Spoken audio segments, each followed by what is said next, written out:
Quem temos hoje aqui no nosso programa? Um homem que é muito querido, muito respeitado aqui no programa, o nosso querido Tarcísio de Freitas, que é pré-candidato. Uma salva de palmas pra ele, veio de Exatamente. E se é que a gente já pode dar uma esquentada, hoje a gente vai movimentar o mercado financeiro. Nós temos aqui Pablo Spire. Vou fazer várias perguntas. P3 Exatamente. escutando nesse momento. Ele pode Se até... vocês me permitirem, Claro. eu gostaria de começar essa entrevista, porque, lógico, nós vamos falar de asfalto, Isso, nós vamos privatizações. falar de privatizações, tem o martelo, tem essa coisa toda agora é ex-ministro, né? Que é candidato a governador agora por São Paulo. Mas outro dia, cara, eu tava na internet. E internet, no YouTube, ele vem os vídeos. E você tava, eu não sei onde é que você tava contando a sua trajetória, da tua mãe, do tal. Tem como você dar uma resumida e contar pra gente aquela... Eu nem sei. O corte, da onde você veio? É um corte que veio ali, que eu assisti aquilo, eu achei bacana. Eu acho que você deve ter visto um testemunho que eu dei numa igreja sobre a minha mãe. Eu não sei o que era. Você estava contando Valdemiro. Você estava contando a tua história, tal. Como é que você começou, do concurso que você fez. Pô, achei bacana aquilo lá. Olha só, meus pais foram muito humildes, né? Meu pai carregava caixa de sapato no comércio e a minha mãe era empregada doméstica. Então foram pessoas que batalharam muito, venceram, me deram uma condição muito melhor do que a que eles tiveram. Eu já estudei, assim, para fazer colégio militar, porque eu queria ser soldado, né? Até essa história de querer ser soldado era engraçado. Sabe por quê? Onde é que veio a vocação para as Forças Armadas? Não tenho a menor ideia. De assistir Dini Eugênio. Caramba. Aí tinha lá a Dini, tinha lá o Major Nelson. Aí depois que você entra para as Forças Armadas é que você descobre que não tem Dini, não tem garrafa, não tem nada. Aí você já é tarde. Já tá lá. Aí você já tá lá, entendeu? Mas veio daí. E aí eu queria ser soldado, aí depois eu descobri que ia ter que esperar até os 18 anos para servir o exército, acabei entrando pro colégio militar. E aí aquilo despertou minha vocação militar. Mas eu sempre tive muito apoio dos meus pais, e principalmente no lado espiritual. Então eram pessoas que rezavam muito por mim, oravam muito por mim. Meu pai muito católico, minha mãe muito evangélica, missionária. E sempre quando eu ia enfrentar uma dificuldade, eu recorria às orações, né? Então eu tive câncer quando eu estava no último ano do IME. E você teve câncer? Tive câncer. Testículo, não é isso? Exatamente. E estava pensando em trancar a matrícula para fazer o tratamento, né? É um câncer de bom prognóstico, mas enfim, não pode bobear, porque senão a metástase é um negócio sério e tal. E a minha mãe disse, não, nada disso, vai lá, vai em frente, nós vamos orar, você vai ficar bom. E realmente, fiz o tratamento, fiquei bom, terminei o primeiro semestre lá, que foi o semestre que eu fiz o tratamento muito bem. Fechei aquele semestre com 9,74 de média. Acabei meu curso lá de fortificação e construção em primeiro, então foi muito bom. Depois, eu estava falando naquele testemunho o seguinte, que a minha mãe me ensinou um negócio muito interessante sobre Deus. E foi quando eu ia fazer o concurso para a Câmara dos Deputados. Tinham 2 vagas para o Brasil inteiro e eu era o diretor-geral do DENIT naquela época. Então estava trabalhando 13, 14 horas por dia, não tinha tempo para estudar. Minha mãe, no almoço, disse assim, filho, fiquei sabendo que abriu o concurso para a Câmara, eu queria que você fizesse. Eu falei, mãe, eu não tenho condição de fazer esse concurso, são só 2 vagas, eu não tenho como estudar, não tenho como passar. Ela falou, não, faça o concurso que Deus vai te abençoar. Aí eu falei, não, peraí, Deus vai me abençoar, até acredito nisso, mas Deus vai abençoar também quem está estudando, quem está se esforçando, quem tem aquilo como projeto, que Deus é justo. E Deus exatamente. A minha mãe virou para mim e disse assim, você não entende nada das coisas de Deus. No final das contas, você vai ser abençoado não pelo seu mérito, mas pela misericórdia. Deus vai ter misericórdia de você e vai te dar a benção. Aí ela me convenceu, eu fui lá, fiz a prova, passei, fui o primeiro colocado do concurso, entrei na Câmara. Mas são essas histórias assim, toda vez que o bicho pegou pra mim, eu recorria às orações da minha mãe, e faço isso até hoje. Antes de uma reunião difícil, antes de uma semana de leilões, eu me lembro que a gente ia fazer aquela semana que a gente batizou carinhosamente, né, de Infra Week. Foram 28 leilões numa semana só. Crise do Covid, maior crise do setor aéreo, eram 22 aeroportos que a gente ia leiloar naquela semana, ainda tinha terminais portuários, tinha ferrovia de integração Oeste-Leste, que era um tremendo desafio. Aí a gente vai lá pros pés de Deus e pede a Deus a bênção, né? Puxa, sim, abençoa esse projeto e Deus abençoa. Eu conheço gente aqui que só vai conversar com Deus quando o plano não dá certo. Muito. Tem muito desse. Não. Tem muito desse. Tem Deus não, à la carte. Não deu certo. Opa, onde é que tá Deus aqui? Não, Deus tem uma turma que tem que conversar mais, né? Mas tem é uma legal. turma ali pesada, por exemplo, precisa pedir perdão, mas enfim, é assim mesmo. Mas é legal essa fé, né? Essa fé, a fé é um negócio bacana, né, Tarcísio? Eu acho bacana. Faz a diferença. Eu tenho feito a diferença na minha vida. Então, eu sempre estou tranquilo, porque eu coloco qualquer projeto nas mãos de Deus. Se for da vontade de Deus para que aquele projeto seja abençoado, para que você faça a diferença, eu acredito na santificação por meio do trabalho. E se for da vontade de Deus, aquele projeto vai dar certo. Então isso te dá uma tranquilidade, te dá uma paz muito grande. Então você acaba não tendo medo de nada. Não, vou botar esse desafio nas mãos de Deus, vamos ver o que Deus tem preparado para mim. E aí ele vai abrindo as portas, você vai sentindo a presença dele. A minha fé é muito forte. Tem um ditado que fala o seguinte: a gente dá o passo e Deus dá o chão. E aí vai em frente. Caminha. É isso? Você também é agnóstico ou não? Sou agnóstico. Olha lá, tá vendo? Tá merda, eu vou te falar. Ele acredita no touro. Tem tudo agnóstico, né? cara não tem Até o que não sabe, né, amigo? Não é sem ateu. alma. Porque lá também é agnóstico. Até que parece bonito. Até o avião balançar. Deixa eu dar um cash na bolsa aí pra você ver se não reza, Maria. Até caiu o cabelo. Tá certo, só não... Mas eu achei muito bacana. Eu achei muito bacana. Acho lindo a fé de Tarcísio. Eu acho muito bonito. Eu achei legal. Eu fiquei assistindo eu não sei, eu nem lembro que é um testemunho. Na minha igreja. Testemunho. Achei bacana essa história do... Não, mas eu acho que existe alguma coisa, alguma força. Eu só não sei o que é. Eu não sei se é... B3, a força do... força do B3. Ai, a força do dinheiro. Muito bem, vamos lá. Já conversamos dessa parte, que é uma parte que eu acho bacana, que não tem nada a ver com o candidato, nem com a pessoa, mas é... História de vida. É, exatamente. Legal. Vamos falar de plano de governo. Isso aí, agora Você vamos... disse que as mulheres terão espaço agora. Queria saber quem são essas mulheres. Vai chamar Joyce, Frota, quem que você tá pensando? Nossa senhora, velho. O cara já tá desejando mal logo cedo. Não, quais são as mulheres e qual é o espaço que você vai dar? Desculpa a brincadeira. Não, olha só, a gente chamou as mulheres para o Ministério da Infraestrutura, né? E fomos muito bem sucedidos. E mérito mesmo, assim, elas são fantásticas. Eu tinha lá... Quem elaborava os nossos leilões, quem estruturava era a minha secretária de fomento, a Natália Marcaça, né? A parte de integridade, que eu chamava de Secretaria do Exorcismo, era a delegada de Polícia Federal, Fernanda, que por sinal deve estar assistindo, deve estar chateadíssima comigo, porque assim, o maior desejo dela é vir aqui. Pô, vamos trazê-la aí. Acho que você tinha que convidar. Demorou, Emília. Tá convidando. A Paulinha, que é a... Que convida. Diretora. Mas é louca pelo Pânico, enfim, louca pelo Emílio. Opa! Querendo. Verdade. Mas a gente fez a primeira diretora da Agência Nacional de Transportes Aquaviários, que é a Flávia Tacafacha, a primeira diretora do Departamento Nacional de Infraestrutura de Transportes, que é a Caroline Lemos e tal. E a mesma coisa a gente quer fazer aqui. Hoje a Rosana Vale está trabalhando comigo no plano de governo, está focada, dedicada à questão de política das mulheres. A Cirlange, que é a esposa do prefeito Manga, lá de Sorocaba, tem uma atuação também nessa questão social, vai nos ajudar. A Malreimage vai nos ajudar com a política para esportes, né? A nossa campeã olímpica.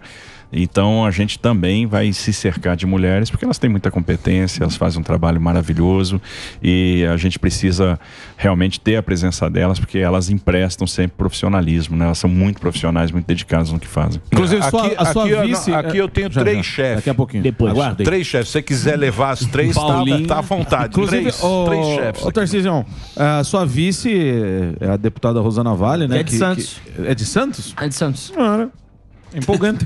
Ela tá saindo na frente aí para ser sua vice. Confere a informação?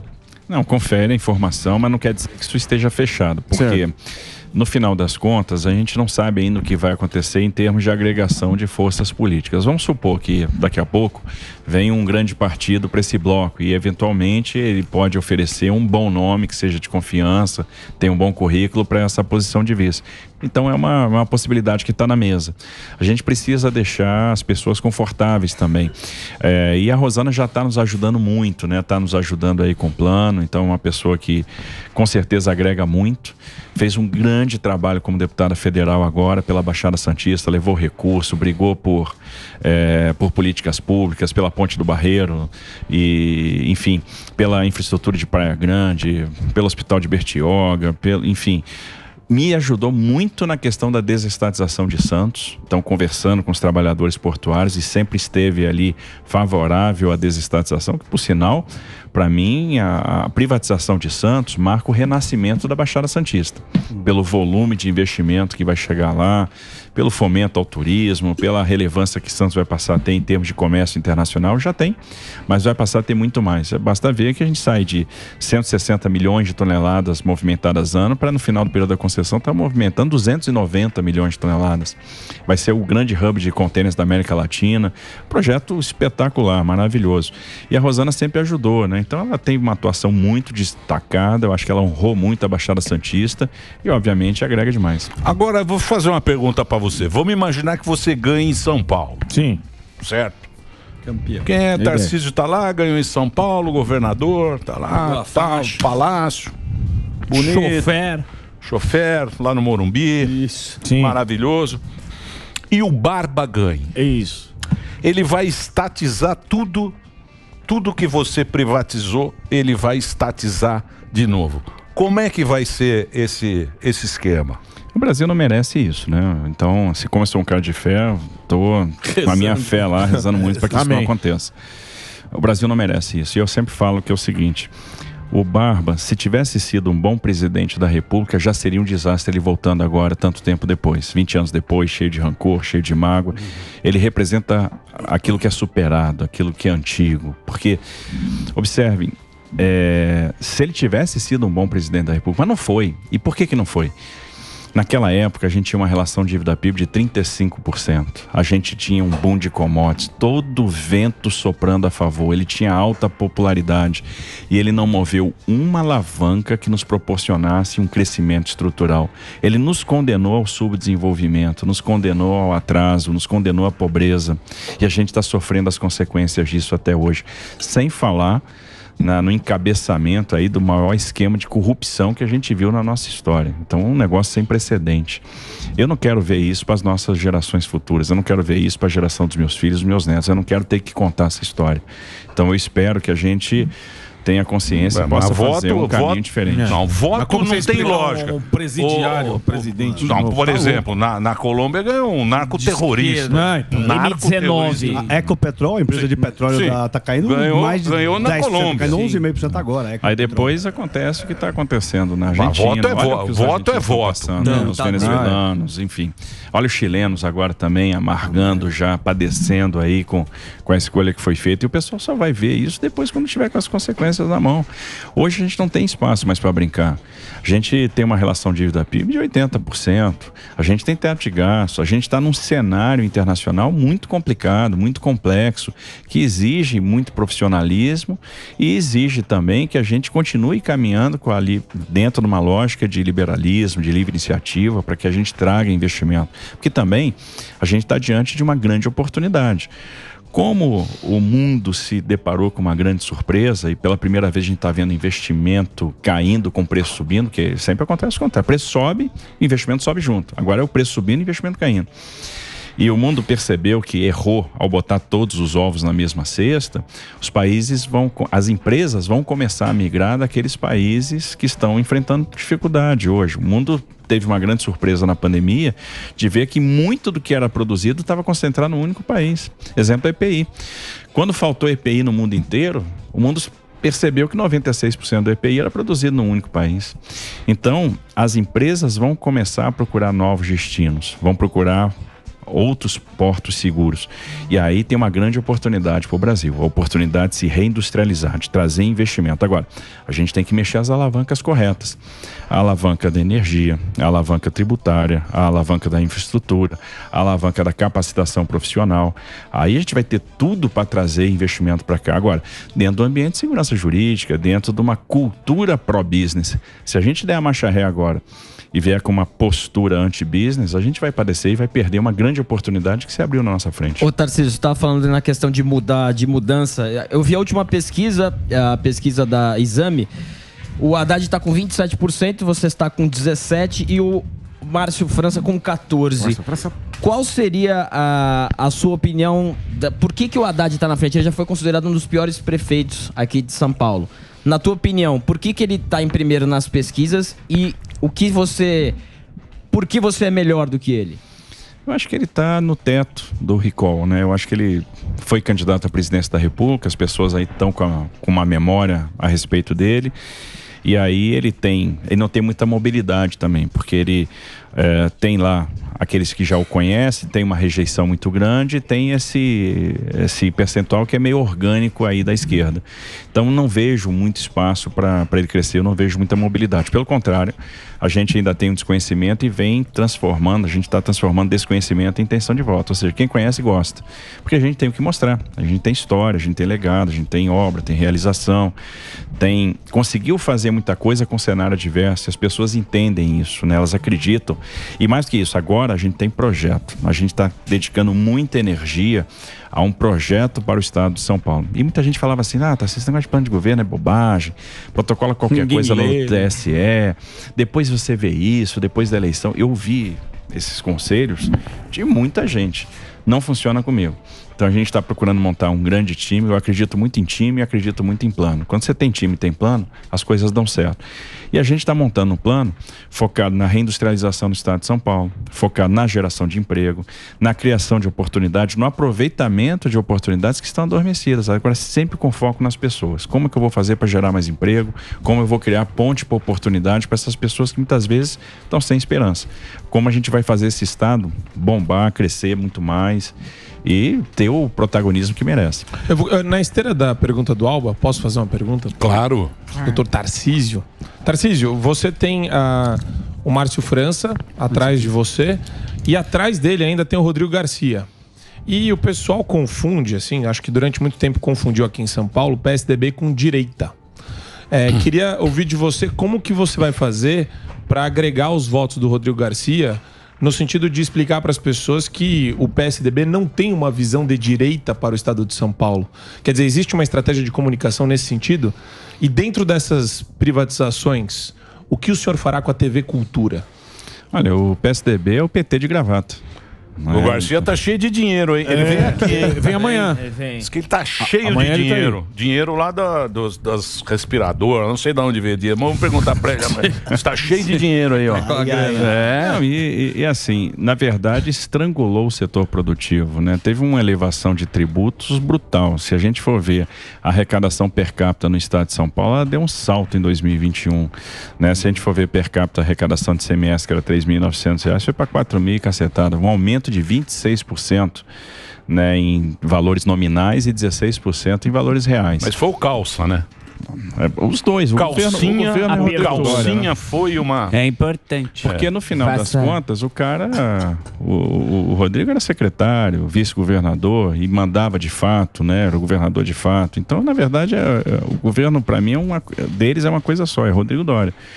Então, eles castigaram o setor produtivo, estrangularam o setor produtivo, asfixiaram as empresas, subtraíram empregos e agora estão com uma enxurrada de dinheiro e estão aí distribuindo, fazendo política. Quer dizer, o cara passa 3 anos sem dar as caras e nos últimos meses quer resolver todos os problemas e enxurrada de dinheiro. Como quebrou empresa em São Paulo, né? Exato. Como quebrou empresa em São Paulo. Triste, como quebrou empresa, cara. Foi muito duro. Né? E quantas empresas saíram?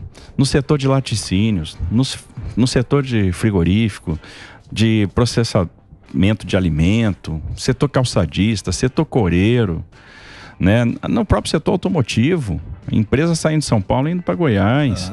Então, houve um esvaziamento das fronteiras do estado de São Paulo, um esvaziamento do oeste, da região de Prudente, um esvaziamento da Nova Alta Paulista, né? Um esvaziamento em função da agressividade de outros estados e do apetite para trazer negócio do Mato Grosso do Sul, de Santa Catarina, Paraná, Minas Gerais, Goiás.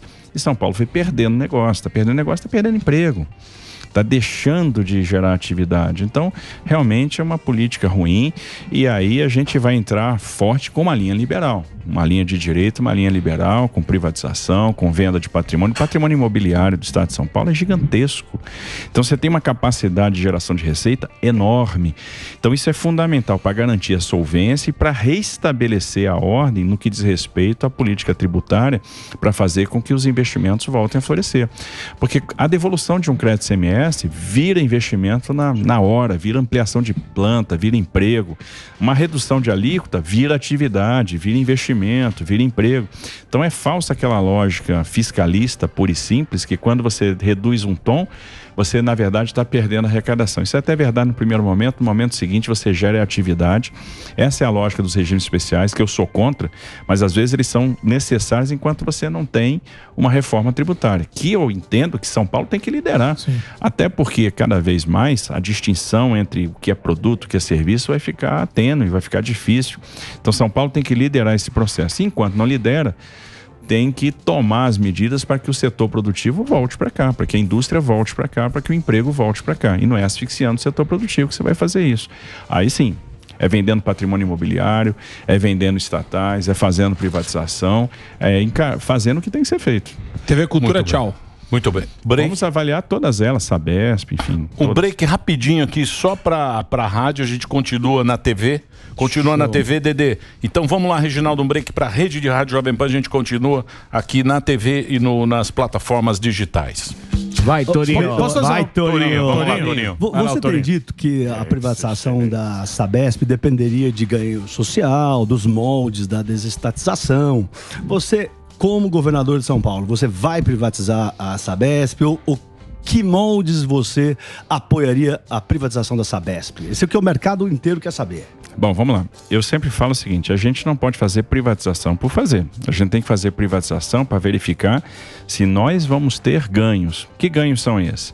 Eu preciso melhorar a prestação de serviço, eu preciso melhorar o investimento, ter mais investimento, eu preciso avançar em questões que são importantes. Que questões são importantes no saneamento hoje em São Paulo? Primeiro, a oferta de água, segurança hídrica, aumento da quantidade de reuso e tarifa.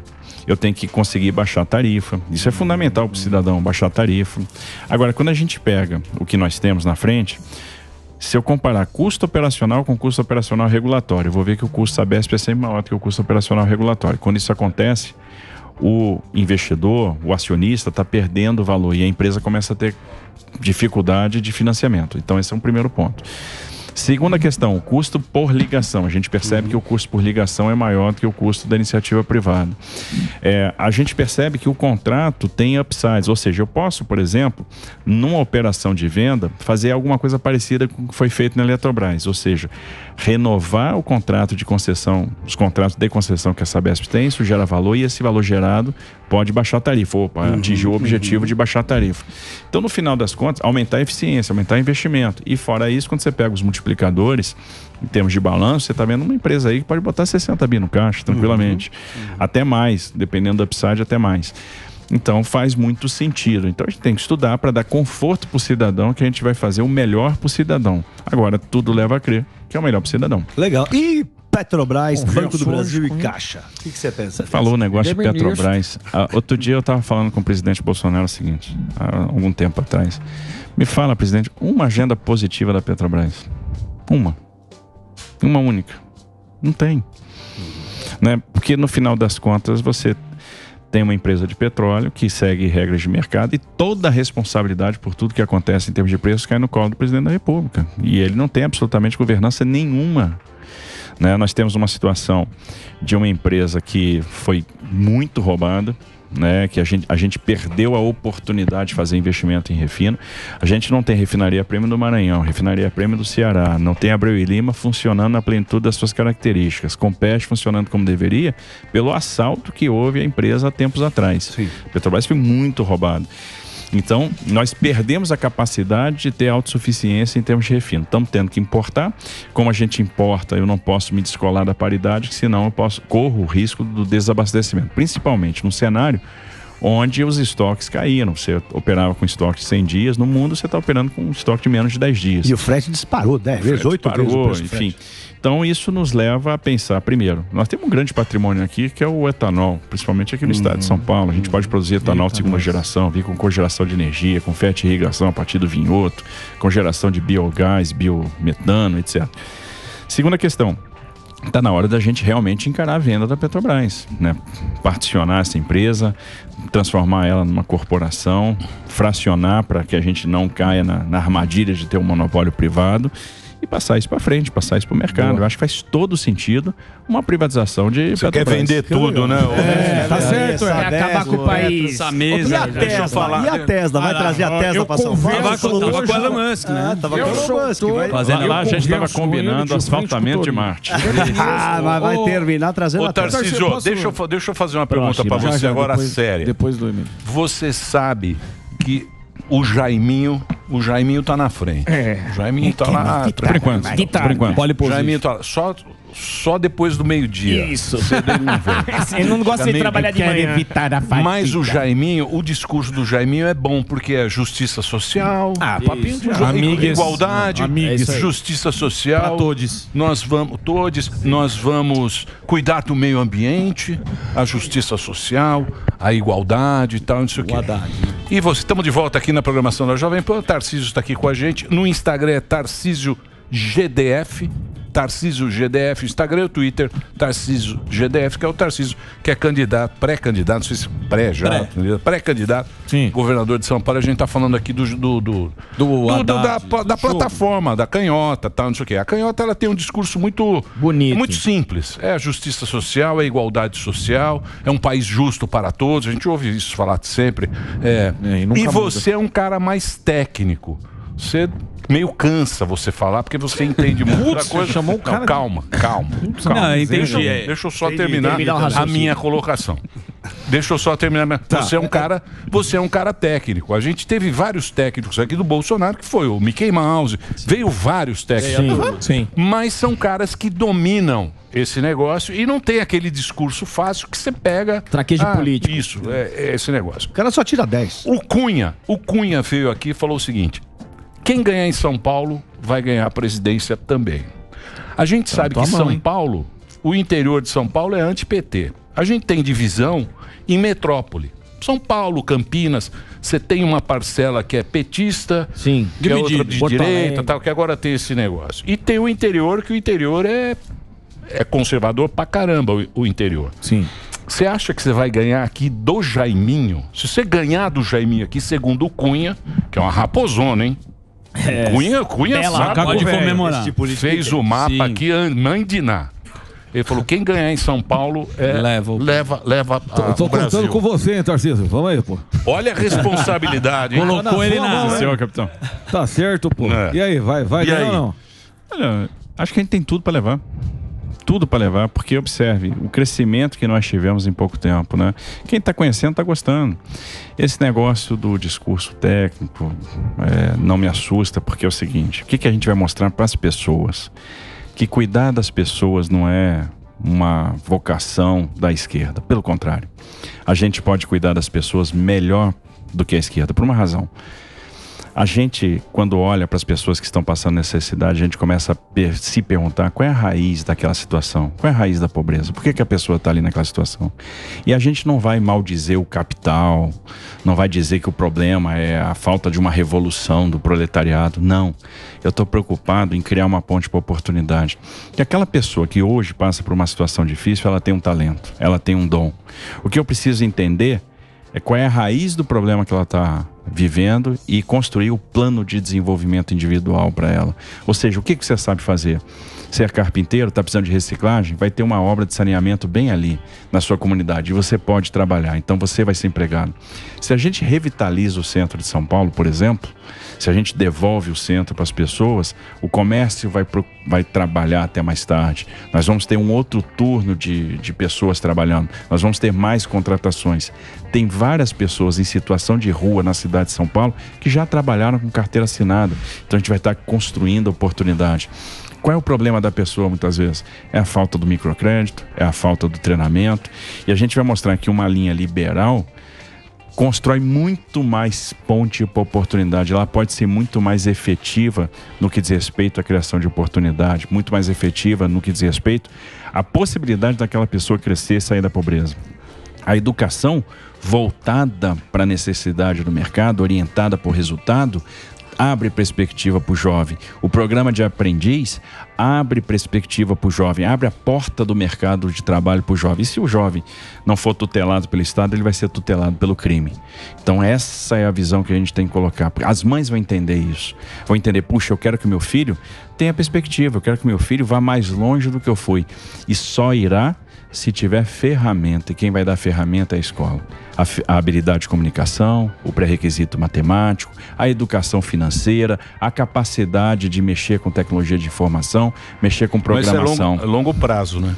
Mas a gente tem que dar o primeiro passo. Curto prazo, eu sei, mas as pessoas hoje em dia, elas querem resultado imediato. Sem ciência nenhuma. Agora, você vai aprovar a minha estátua do touro lá no centro para revitalizar, você ganhar? Sabe por quê? Porque é turismo, e turismo é emprego. Vai, Torinho! Ô, Tarcísio. Ô, Tarcísio, a curto prazo. Curto prazo. tem pra resolver? O que dá pra fazer curto prazo? Porque você vê lá, Depois. o Boric ganhou no Chile com o discurso canhoteiro, né? Chegou Bonitão, lá jovem, não sei o quê, conversinha e tal, não sei o quê. 3 meses depois do governo já estão quebrando tudo, já diz que vai desarmar a população, tá um inferno lá no Chile.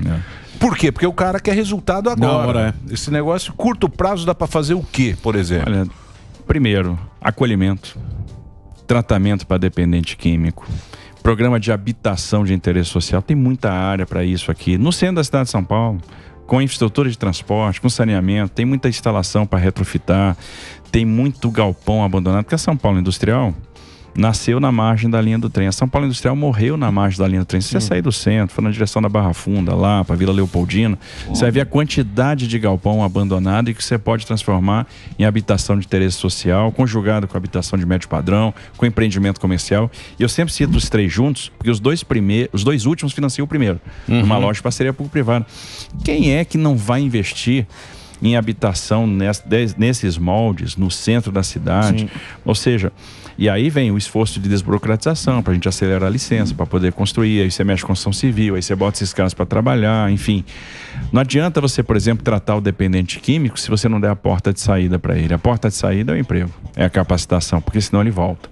E a gente tem condição de gerar muito emprego. Por isso que o emprego tem que ser obsessão a partir de agora. E é assim que você vai cuidar das pessoas. Eliminando desperdício, regionalizando a gestão de fila nos hospitais, tratando das urgências e emergências, vindo com uma carga grande de saúde digital. Ou seja, se você tem uma visão liberal e uma visão de eficiência, você vai cuidar muito melhor das pessoas. E é isso que a gente vai ter que mostrar, que a gente tem condição de cuidar melhor do cidadão, melhor das pessoas, cuidar dos filhos, né, cuidar das mães, melhor do que a turma da canhota. Ô Tarcísio, indo no embalo do que o Emílio falou de resultado a curto prazo, uma galera, quando ficou sabendo, né, que o senhor vinha aqui hoje, pediu para perguntar a respeito do IPVA, que o IPVA aqui de São Paulo é um dos mais caros do Brasil, né? Tá em torno de 4%, enquanto os estados têm 2%. Tem como diminuir esse valor? Dá para diminuir esse valor? Que vai no embalo disso, né? Resultado para a população. O calça subiu. Enxugar. O calça subiu agora. Subiu dos carros velhos. Então, lembra? Na pandemia, quase morremos. Exatamente. Lembra das pandemias dos carros velhos? A questão, calma, o Emílio tá nervoso porque ele comprou aumentou o IPVA de carro velho. Foi na pandemia. Volvo 86. O preço porque não tem carro novo. Tem condição de baixar isso daí, não? Olha, a gente está estudando bastante isso, a gente percebe que tem espaço e é uma coisa interessante, porque no final das contas é um efeito reverso. Você aumenta, por exemplo, o IPVA. Quantos carros de locador existem, por exemplo, no estado de São Paulo? E aí o empresário o que faz? Emplaca em Minas. Emplaca em Minas, Emplaca no Paraná. Então, no final das contas, você acha que vai arrecadar mais e está perdendo divisa. Sim. Você está pagando por isso. Está pagando. Assim, então, tem um efeito adverso que é imediato. Você está, no final das contas, subtraindo divisa no Estado. Então, essa conta precisa ser feita. Essa conta que nós estamos fazendo, a gente está vendo que tem espaço para mexer assim. Boa. Ô, Tarcísio, falando agora de segurança pública, eu assisti o documentário do Brasil Paralelo chamado Entre Lobos, que ele fala muito de dados mesmo, estatísticos, e aqui a criminalidade tá absurda. Toda hora a gente vê roubo de celular, sequestro por conta do Pix. até a questão da Cracolândia também, mas qual é o seu projeto na questão da segurança de São Paulo? Olha, a primeira coisa, você tem que deixar de tratar o policial como suspeito e o bandido como parceiro. É a primeira coisa. Né? Então, o que acontece? Você precisa se integrar com o governo federal, integrar sistemas de informação, integrar a inteligência, porque você só vai combater o crime se você integrar a inteligência. Agora, uma coisa fundamental é a valorização do homem, a valorização do profissional, do policial. Né? O policial que tem um dos piores salários do Brasil, um policial que recebeu um voto de desconfiança do governo, né? Que é a tal da Câmara, que inibe a atuação. Aí a gente começou a falar disso, aí polêmica, não sei o quê. Olha só que coisa absurda do ponto de vista financeiro, tá certo? Você tem 350 mil criminosos que, em função de regime de progressão, andam livremente sem nenhum tipo de monitoramento pelo Estado. E mais 150 mil que não chegaram a ter sentença transitada em julgado. Estão na rua. Estão na rua. 350 mil. Esses caras têm uma reincidência altíssima. A reincidência beira os 50%. Aí eu te pergunto, que monitoramento que a gente faz desses sujeitos? Nenhum. Quanto é que custa uma tornozeleira? R$295. Quanto é que custa a câmara do policial? R$695. Então eu estou preferindo gastar dinheiro monitorando o policial do que monitorando o bandido. Eu prefiro monitorar o bandido.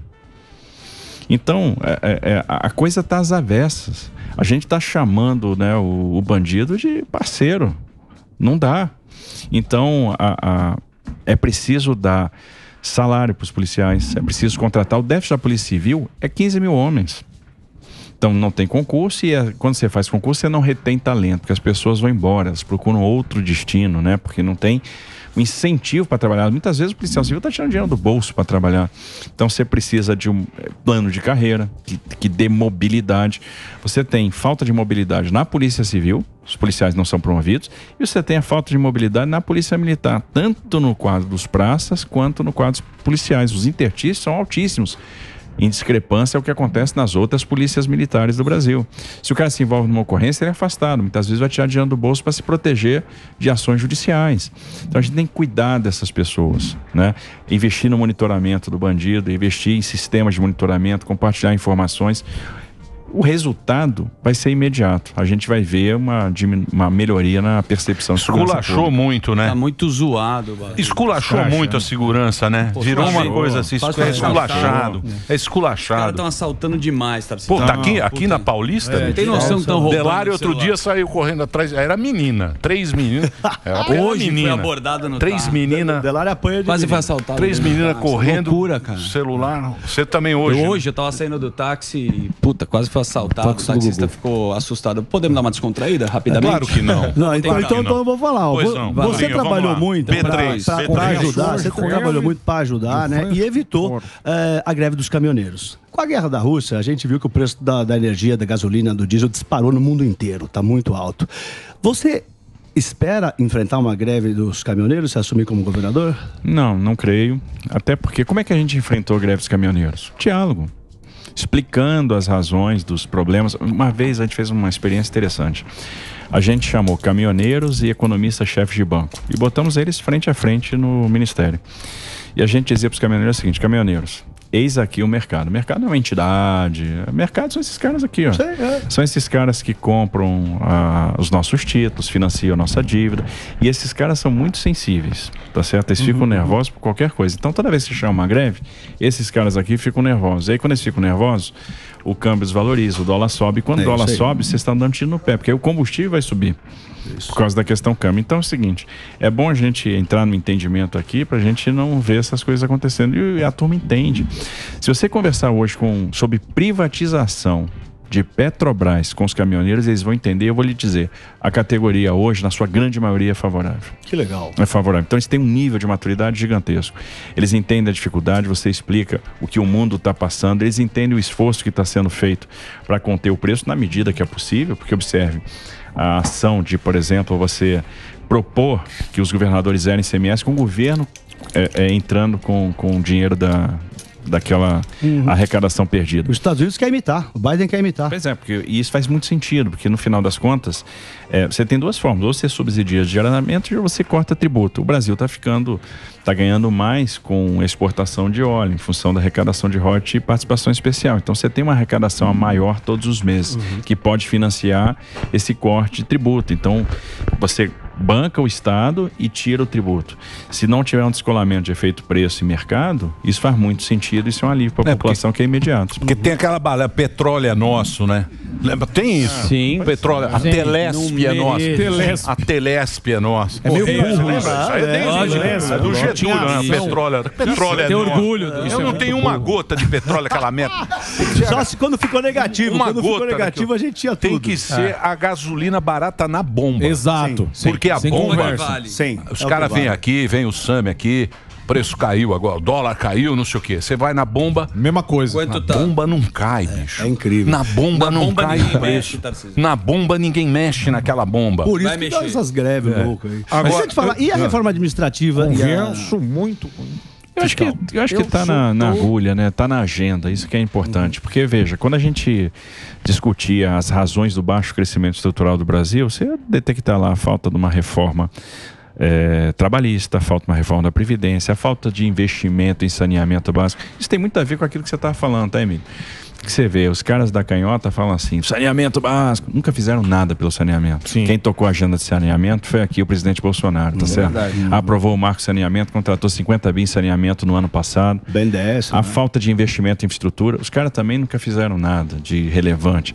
A gente fez 151 leilões de infraestrutura desde 2019 até aqui, contratou 875 bi de investimento. O Brasil vai virar um canteirão de obra, está pronto para decolar.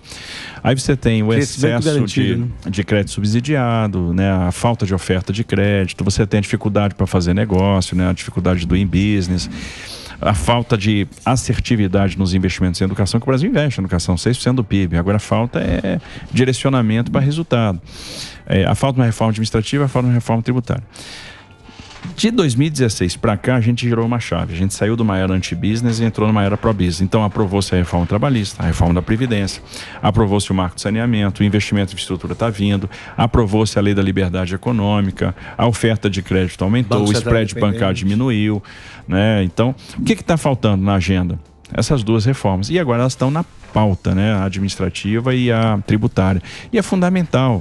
E até acho que o Estado de São Paulo, por exemplo, no que diz respeito à reforma tributária, tem que exercer um papel de liderança para a gente ter unificação de tributos e partir para uma lógica de imposto de valor agregado.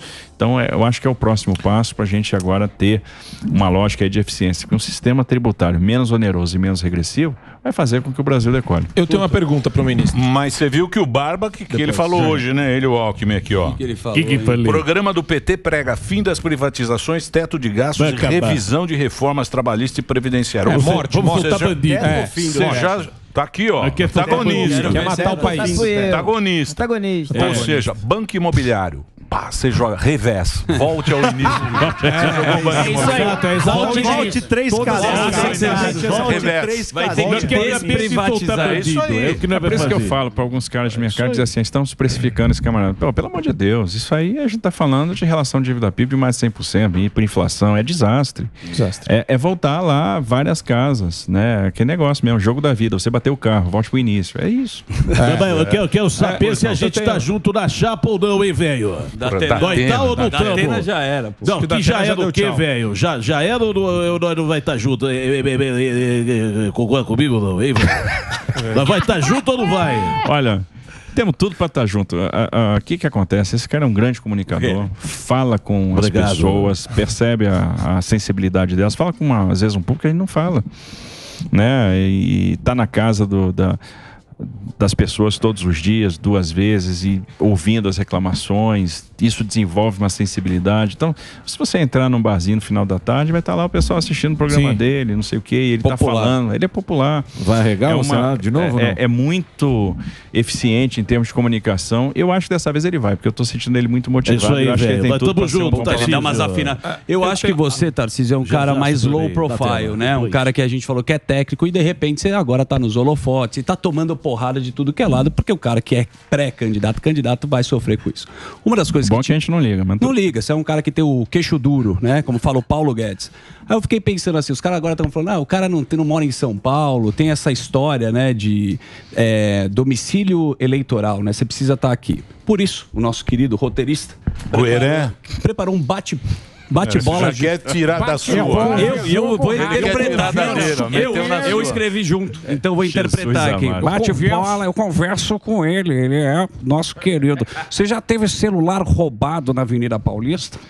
Olha, eu ainda não, mas eu conheço um monte de gente que já. Inclusive o meu do Pix fica em casa, né? Já comeu o famoso pastel de Sorocaba? Olha, pastel de Sorocaba não comi não, mas a coxinha de frango catupiry. E a última? Padaria Real já. É sensacional.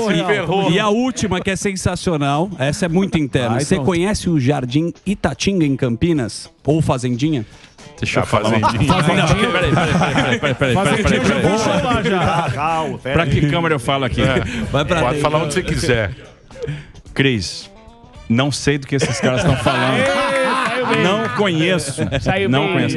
Você sabe que eu comecei minha carreira. Deu uma risadinha lateral. Em Campinas. Comecei em Campinas. Daqui a pouquinho na Dulcerota. Então, Cris, não sei do que eles estão falando. Já fiz não conheço, não uma faço fazenda ideia. pequena que tem lá. Imagina. Conheço o Miro. Agora, eu ia fazer uma pergunta muito Cris séria. é minha esposa, tá certo? Me carrega. O Gueré foi bem. O Gueré é canhoteiro, hein? Esse é canhoteiro. Socialista. Ele bate com as duas. Então, vou aproveitar aqui o...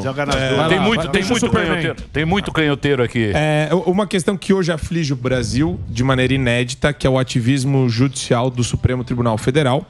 E isso existe também no âmbito dos estados. Existe alguma proposta sua de alteração da Constituição do Estado de São Paulo para mitigar os efeitos do ativismo judicial do Tribunal de Justiça? Olha, eu confesso que não me debrucei sobre esse problema.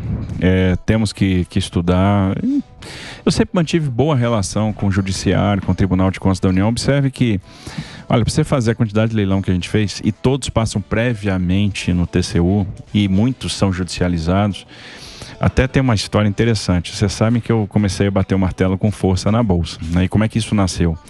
É que num determinado leilão, e foi o leilão de aeroportos, os 22 aeroportos. A próxima pergunta é de aeroporto. A gente ficou até 11 horas da noite derrubando a ação judicial. A gente chegou aí no Supremo Tribunal Federal. A gente fez o leilão porque a gente teve uma decisão favorável do ministro Fux. E é interessante que na hora do leilão ainda aparece um camarada lá com uma liminar, não sei da onde. Aí eles disseram assim, tá assim, tem um cara aí fora com uma liminar. Eu disse, ele é o quê? Não, ele é advogado. Ele não é oficial de justiça? Não. Ele é advogado. Você tem certeza que ele é advogado? Não é oficial de justiça? Não, então não deixa ele entrar. E vamos tocar o leilão. Então quando eu fui bater o martelo, bati com uma força danada. Mas a gente manteve sempre a excelente relação e a gente conseguiu viabilizar os nossos projetos a partir do convencimento, a partir do argumento. Eu entendo que essa argumentação funciona muito. Agora, entendo que nesse nível aí, nesse estressamento que está havendo aí, com o STF, a gente está precisando de gestos, a gente precisa ter humildade, né? A gente precisa conversar, sentar e passar limpo. Olha, peraí, tá demais, então vamos tentar construir, porque o Brasil precisa de paz. O Brasil está diante de uma grande oportunidade, mas a gente precisa agora traduzir isso em segurança jurídica para trazer investimento.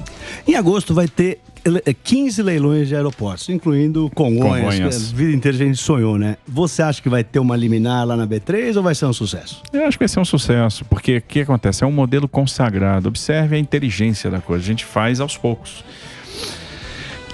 Aliás, é um negócio interessante. Outro dia a gente estava vendo uma crítica que saiu aí num veículo de imprensa ao leilão de Congonhas agora, né? Dizendo que a gente está correndo para fazer o leilão. E eu fico pensando assim, puxa, eu vivi para ver isso.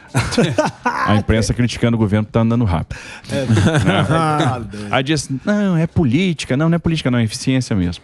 Porque em 2019 nós programamos as 3 rodadas de concessão.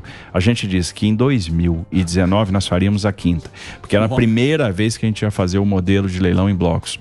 Em 2021 nós íamos fazer a 6ª rodada. E ali era importante, porque a gente ia botar o bloco menos rentável, aquele bloco que a gente tinha mais incerteza, que era o bloco norte, que era o Porto Tabatinga, Tefé, Rio Branco, Cruzeiro do Sul, Porto Velho, Boa Vista, tal. E a gente precisava manter a sustentabilidade da Infraero até que a gente fizesse o derradeiro leilão, que ia ser a 7ª rodada. No final vamos ter mais uma 8ª, que vai ser Santos Dumont e Galeão, em função da devolução do Galeão. Mas eu acho que assim, a gente aprimorou o modelo, TCU já conhece bastante o modelo, tanto é que aprovou, e isso é legal desse nosso sistema de leilões, que passa pelo TCU. Passar pelo TCU previamente dá fortaleza para o projeto, mostra que o rito foi seguido, que houve consulta pública, houve audiência, que as contribuições foram analisadas, que a conta está fazendo sentido e que a coisa não foi assodada. O tribunal se manifesta previamente. Então isso dá segurança jurídica. Acho que nós vamos ter um excelente leilão e prevejo aí a entrada dos principais grupos de administração aeroportuária do mundo nesse leilão. Nós vamos ter aí surpresas legais. Os maiores operadores do planeta estarão nesse leilão. Vai, Torinho! Ô, Tarcísio, mas também os caras têm que ajudar, né, meu?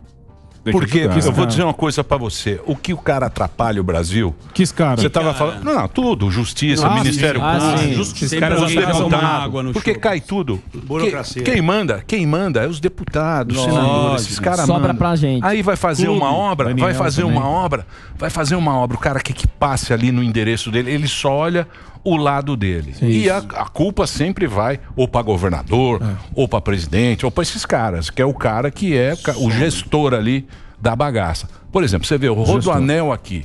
O Rodoanel começou quando Moisés abriu o Mar Vermelho. Tá até hoje.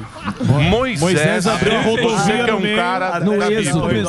Moisés abriu o Mar Vermelho, começaram a fazer a obra do Rodoanel. Até tudo parado. Sim. O Emílio estava na quinta série. Uma desgraça, cara. Você olha as imagens aéreas. Poluição. Você olha as imagens aéreas, tá tudo já meio indo zoado já. Meio zoado. Gastou bilhões para fazer aquele negócio e não terminou a obra, que tem o quê? 30 anos. É uma loucura. 30 anos, 40 anos, não sei quanto tempo faz isso. O seguinte, esse último ramo, né, o trecho norte, estava com 85% de execução antes desse governo que está aí. O governo está acabando e continua com os 85% da execução e, na verdade, hoje você vai ter uma carga de retrabalho enorme para fazer. Eu falo que se a humanidade andasse, né, e se desenvolvesse no ritmo das obras do Estado de São Paulo, a gente estaria ainda na Idade da Pedra. Então, mas isso tem um Ministério Público também, né? Ajuda, tem, sim. Também, o cara cria o ativismo não é só do judiciário. O ativismo também é do MP, do Tribunal de Contas do Estado, que trava muita obra o tempo todo. Por isso que é importante essa relação dialógica que o Tarcísio falou, de conversa. Porque tem muita prefeitura que sofre com decisão do tribunal, do órgão especial do tribunal, determinando o que tem que fazer no que se refere à política pública. A gente tem que convencer, né? E aí todo mundo tem que fazer gesto. Nós precisamos de humildade e de comprometimento com o resultado. A gente tem que pensar no cidadão, tem que pensar que uma obra parada não gera taxa de retorno.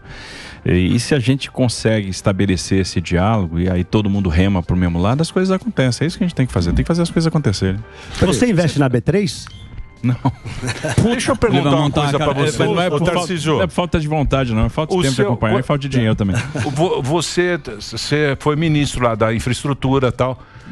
E você tinha bastante dinheiro, né? Ou como é que você fez lá aquele monte de obra lá? A gente não tinha dinheiro. A gente teve os menores orçamentos da história ao longo desses anos, né? E ainda mais com a pandemia, com o esforço que foi feito de combate, sobrou menos espaço ainda pra gente fazer obra. Pra você ter uma ideia do que eu tô falando, nos idos de 13 e 14, governo Dilma, o Ministério dos Transportes, à época, tinha 21, 22 bi de orçamento. A gente operou com 6,5. Né, nesses anos. Se eu aplicar a inflação nesse período, você vai ver o tamanho da encrenca, né? O quanto a diferença que isso faz. Então, a primeira coisa, como é que a gente fez para terminar obras? Foco. Então, não adianta, e aí a gente focou muito naquelas obras em andamento, naquelas obras inacabadas. Não adianta eu querer começar uma obra nova se eu tenho uma antiga que está pela metade. Eu tenho que primeiro acabar. Se eu tenho pouco recurso, eu tenho que aplicar judiciosamente esse recurso. Eu tenho que ser preciso na aplicação do recurso.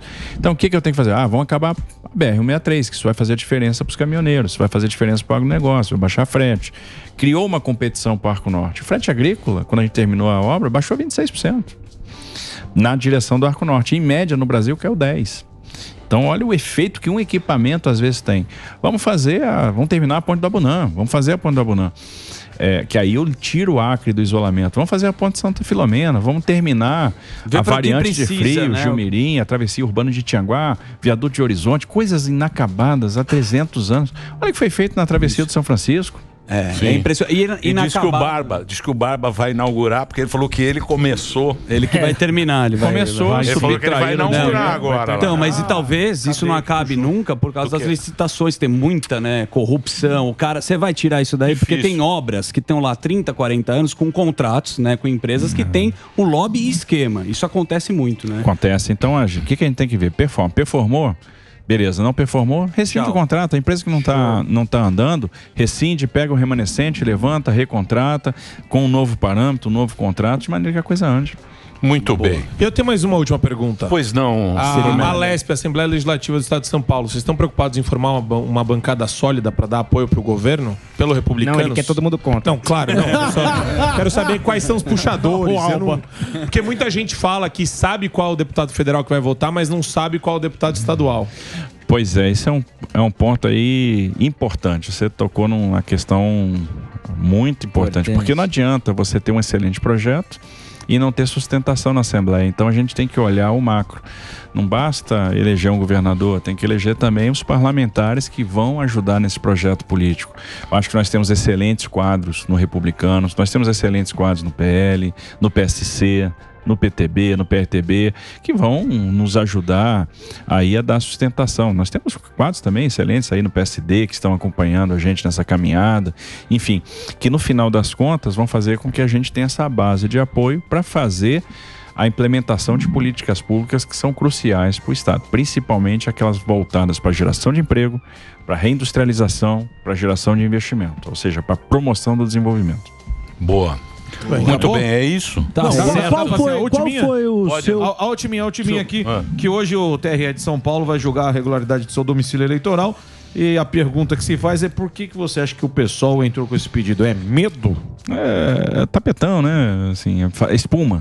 Vamos inquietar, vamos tentar gerar uma notícia negativa, mas a preocupação com isso é nenhuma, porque assim, a gente está muito tranquilo, que a gente agiu dentro da lei. Aliás, essa manifestação deles é extemporânea, porque quando você faz a mudança de domicílio, sai uma listagem de alistamento e de transferências que é analisado pelo juiz eleitoral, ele abre um prazo para impugnação. No prazo que foi aberto, ninguém impugnou absolutamente nada.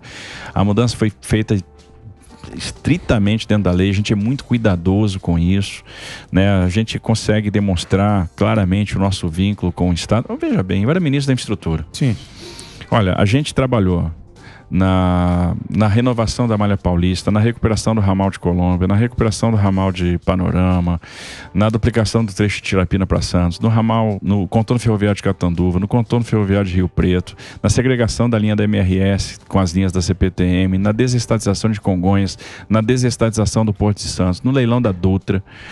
Fizemos a delegação do aeroporto de São José dos Campos para a prefeitura, para que eles fizessem a concessão. Terminamos a travessia de Rio Preto, né, de São José do Rio Preto. Fizemos o investimento no aeroporto do Guarujá, enfim. Os caras vão questionar se eu tenho vínculo com São Paulo? Porra! Com parente morando em São José dos Campos, com imóvel alugado.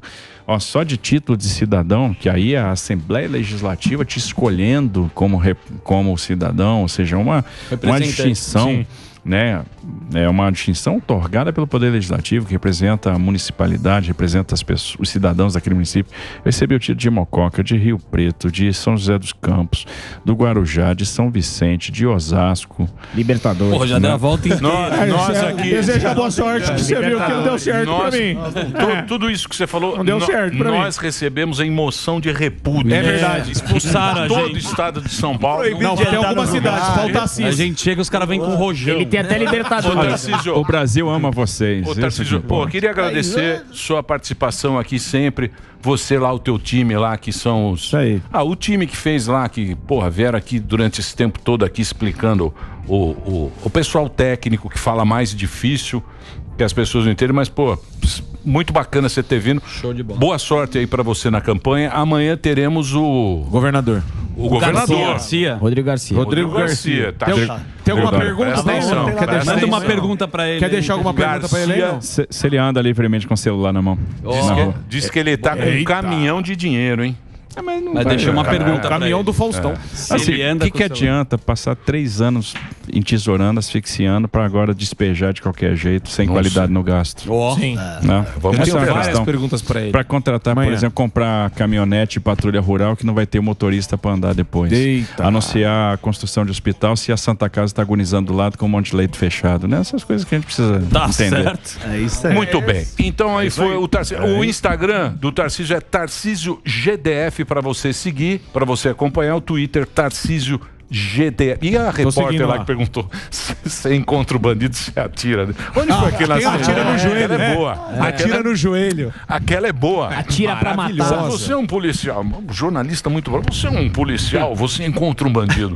O que você faz? Você atira nele? Aí dá vontade de responder como o Bolsonaro respondeu. Uma pergunta semelhante lá atrás. Não, manda flores pra ele. Manda uma florzinha pra ele. Mas ela falou assim: mas você mata o bandido? Você se defende.